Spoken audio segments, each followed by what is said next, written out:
grand man moom instant moom dootuma leen may moom damay def sama liggéey léegi. jël ngeen assez de photo.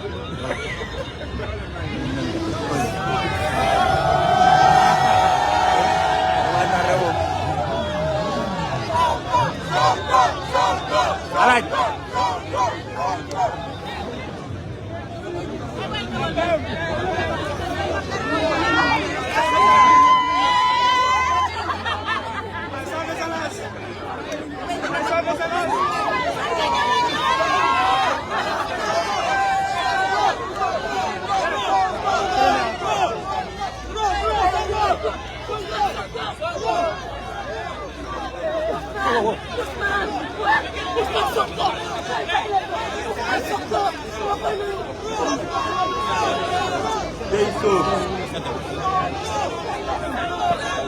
demal ndànk madame damay def ndànk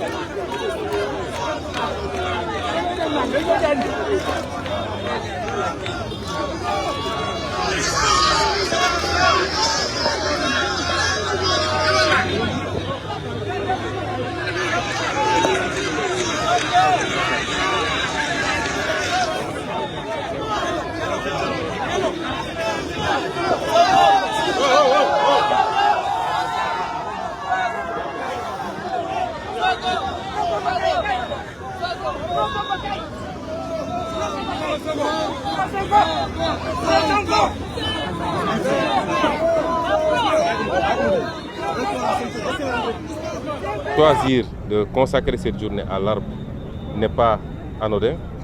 Nous savons ce que représente l'arbre, aussi bien au point de vue économique, au point de vue environnemental, mais même au point de vue biologique. Notre vie dépend, pour beaucoup en tout cas, de notre environnement et du niveau de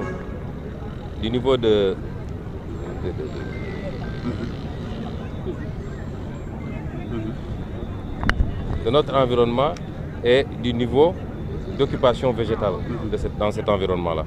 Et c'est pourquoi nous avons considéré qu'aujourd'hui, l'Afrique et le Sénégal doivent combler un gap. Je disais tantôt à Wolof que si vous vous amusez à cliquer sur Google Maps pour avoir un plan global de la carte mondiale, vous verrez que l'Afrique est le continent le moins vert. C'est le continent le plus jaune, la couleur jaune représentant les espaces désertiques. Désert du Sahara, désert du Kalahari, etc., etc. Vous allez voir que le continent européen est très vert. Le continent asiatique est très vert. Ce n'est pas le fruit simplement de la nature. C'est parce que dans ces continents, les gens se préoccupent beaucoup de leur environnement et particulièrement de la préservation des espaces végétaux, avec des activités de reboisement, mais surtout avec des actions fortes pour la préservation de la nature et des arbres. Malheureusement, chez nous, nous n'avons pas les mêmes préoccupations. Ce qui fait qu'aujourd'hui, le désert continue à avancer. Nous savons qu'une bonne partie du Sénégal n'est pas désertique, encore pas à 100%, mais en tout cas est très peu boisée.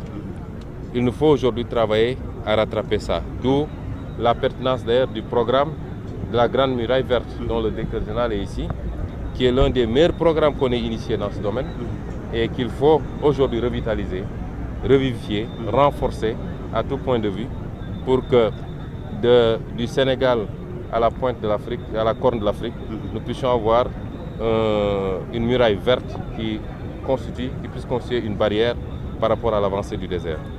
Mais au-delà, vous avez vu ce qui se passe actuellement dans l'une des rares zones où nous pouvons encore nous réjouir d'avoir de la forêt, c'est-à-dire de la Casamance.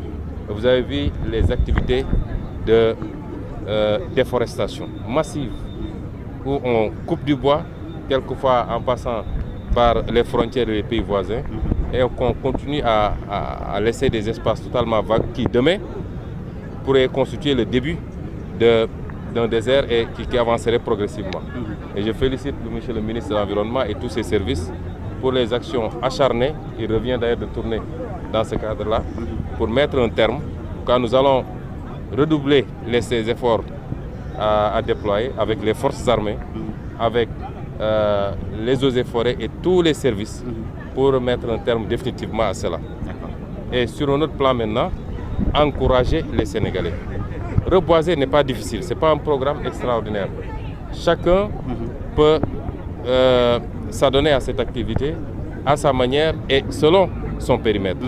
On peut planter un arbre chez soi si on a un espace pour le faire. On peut planter un arbre devant sa porte. On peut planter des arbres dans l'espace public du quartier en collaboration avec tout le quartier, aménager des espaces. Ce n'est pas des activités extrêmement difficiles et il faut aujourd'hui que les Sénégalais en fassent une préoccupation. J'ai apprécié par exemple un programme qu'on m'a soumis en Casamance qui s'appelle Une femme, un palmier à huile. C'est des arbres utiles à tout point de vue. Et donc aujourd'hui, nous sommes là pour cette journée. Et le thème qui a été choisi permet de rattacher l'arbre d'abord à notre propre sécurité, notre propre existence, mais de le rattacher également à notre environnement économique. Et c'est pourquoi je félicite Monsieur le ministre de l'Environnement pour avoir proposé ce thème et Monsieur le Président de la République pour l'avoir validé. Et nous avons choisi une variété que tout le monde connaît, c'est-à-dire le manguier, qui est un arbre utile à tout point de vue. D'abord au niveau de l'ombrage, c'est un arbre dans des pays aussi chauds que les nôtres qui peut permettre de rafraîchir, mais c'est également un arbre très utile par le fruit qu'il produit, qui est un fruit extrêmement prisé partout dans le monde.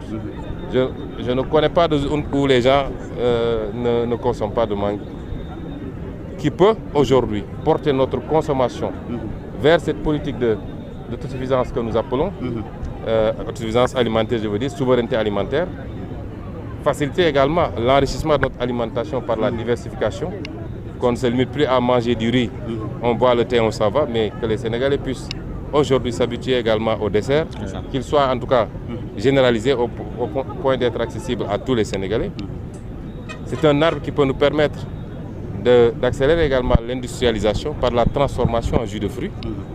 Mais c'est un fruit qui, lorsqu'on aura fait tout ça et qu'on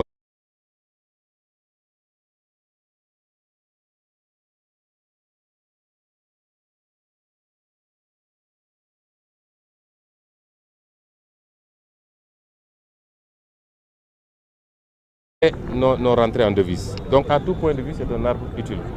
Et c'est pourquoi ça a été choisi par M. le Président de la République. Et nous exhortons tous les Sénégalais à s'inscrire dans un programme de reboisement. Les services du ministère sont tout à fait à l'écoute pour accompagner toutes les initiatives dans les quartiers, dans les communes, dans les départements, dans les initiatives même individuelles dans les maisons pour aider les gens à accéder au plan, aux pépinières, pour les aider à comprendre les techniques, de sorte que Dakar, qui jadis était appelé Cap-Vert, puisqu'il est très vert, redevienne ce Cap-Vert que nous souhaitons tous, un espace très convivial, avec des superficies consacrées à cela, mais également des arbres partout, sur les grandes artères, devant les maisons. C'est ce que nous souhaitons et c'est pourquoi cette journée est très importante. Et je lance un appel à une mobilisation pour la journée demain à Touba, mais à travers tout le Sénégal également, que les Sénégalais puissent se mobiliser pour une grande issue de la journée. Aujourd'hui, Monsieur le Premier ministre, nous connaissons vos relations avec cette jeunesse sénégalaise. Alors, à travers cette initiative, quel est l'appel que vous comptez lancer généralement donc, à cette belle jeunesse? Oui, peut-être réitérer cet appel parce que nous l'avons toujours appelé, nous l'avons toujours lancé, avec un niveau d'écoute et de réponse très satisfaisant. Nous en remercions encore toute cette jeunesse. La relation de confiance que nous avons nouée avec cette jeunesse n'est pas une relation fondée sur la duperie. À chaque fois qu'on s'adresse à cette jeunesse, nous nous adressons à nous-mêmes. Nous nous adressons à nos propres enfants, à nos propres petits frères, et nous nourrissons une affection sans borne à cette jeunesse. Et si on se bat, ce n'est pas pour nous, c'est pour cette jeunesse. Et nous avons promis à cette jeunesse de libérer le Sénégal, de mettre le Sénégal sur les rails, d'en faire un pays qui fonctionne à l'endroit, comme tous les pays dignes de ce nom. Nous sommes en train d'œuvrer, d'arrache-pied, à commencer par son Excellence le Président de la République, moi-même, tout le gouvernement, toutes les administrations, et tous les jours, nous sommes en train, du matin à tard le soir, à commencer à mettre les fondamentaux qui nous permettent d'honorer cette promesse. C'est une question d'honneur. Cette promesse, je peux leur garantir que nous allons l'honorer. Nous allons la satisfaire à 100% s'il plaît à Dieu. Je ne vois pas, en dehors du Seigneur, je ne vois pas qui pourrait nous entraver au point de nous empêcher d'honorer cette promesse. Elle sera largement honorée. Mais j'ai donné tout à l'heure un exemple, l'arbre que nous venons de planter. C'est un manguier, il est là. On l'a planté aujourd'hui. Aucun habitant de Patte d'Oie ne viendra essayer de cueillir un fruit aujourd'hui. Parce que ça ne marche pas comme ça. Mais nous sommes convaincus que d'ici quelques mois, s'il plaît à Dieu, cet arbre va produire des fruits. Parce que nous avons mis ce qu'il fallait. Nous avons creusé un trou adapté. Nous y avons mis de l'humus et tout ce qu'il fallait. Nous avons planté l'arbre là où il fallait. Nous avons remis du sable et nous avons mis les premiers gouttes d'eau aujourd'hui. Et tous les jours, ce geste va être perpétué.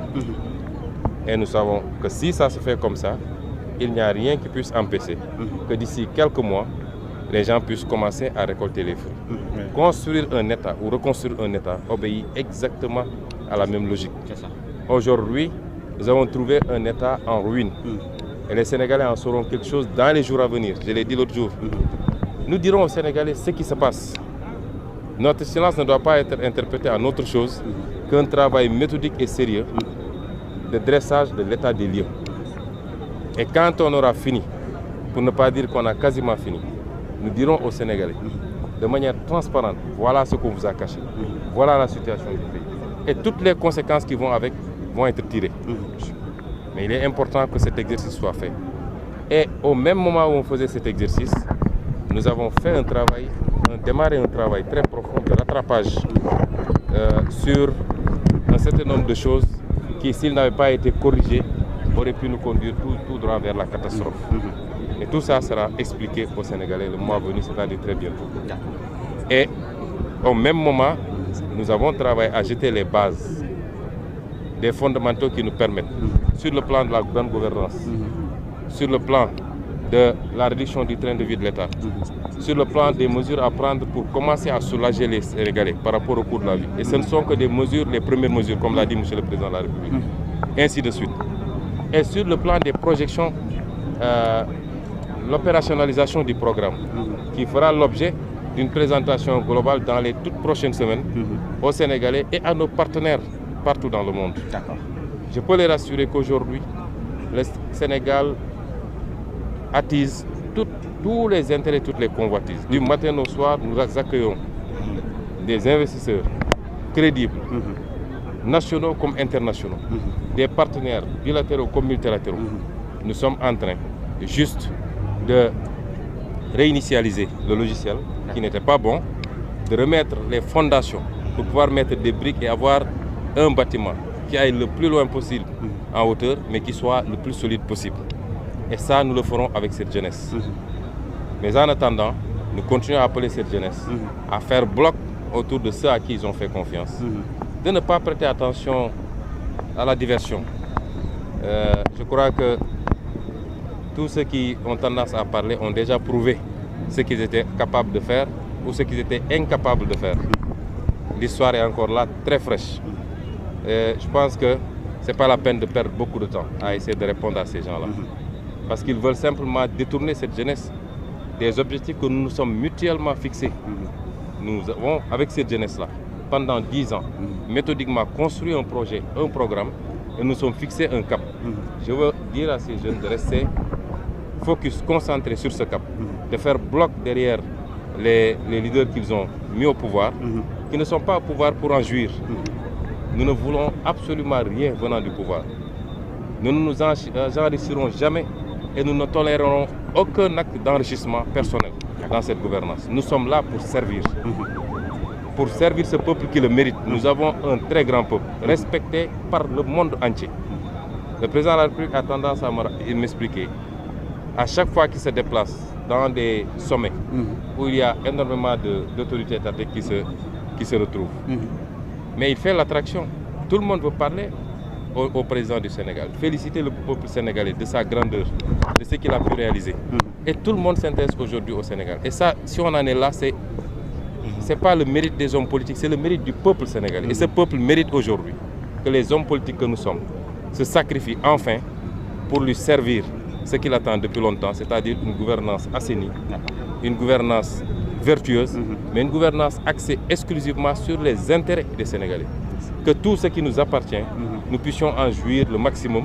Et une fois qu'on parvient à en jouir, que ça fasse l'objet d'une redistribution équitable qui permette de faire éclore le potentiel et les talents, mais de soulager les populations par la réduction du chômage et par la création de l'emploi. Et nous nous évertuons quotidiennement à œuvrer dans ce sens-là. C'est moi qui vous remercie.